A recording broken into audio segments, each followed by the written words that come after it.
ఆకాశంలో ఎత్తైన మేఘాల మధ్య చిన్న నక్షత్రం ఉండేది. ఆమె పేరు లూనా. ప్రతి రాత్రి లూనా తన స్నేహిత నక్షత్రాలతో కలిసి మెరవడం అంటే చాలా ఇష్టపడేది. కానీ ఒకరోజు రాత్రి లూనా చాలా నిద్రగా అనిపించింది. ఇవాళ నేను మెరవలేను అని ఆమె మెల్లగా ఉబ్బుకొని అంది. నాకు నిద్ర వస్తోంది. అప్పుడు చంద్రుడు నవ్వుతూ వచ్చాడు. నువ్వు నిద్రగా ఉన్నా సరే నీ గూఢంగా మెరవగలవు అని చెప్పాడు. చిన్న మెరిసే కాంతి చాలు. లూనా చిన్నగా నవ్వింది. అర్ధనిద్రలో కళ్ళు మూసుకొని మెల్లగా మెరిసింది. ఆ కాంతి నేలపై ఉన్న పిల్లలకు నిద్ర రావడానికి సహాయపడింది. చుట్టూ చెట్లు నిద్రపోయాయి. నదులు మెల్లగా ప్రవహించాయి.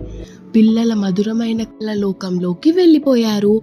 ఉదయం సూర్యుడు ఉదయించగానే లూనా మెల్లగా మురిపంతో శుభరాత్రి ప్రపంచం అని చెప్పింది. తరువాత తాను కూడా తీయని నిద్రలోకి తేలిపోయింది. Bye bye.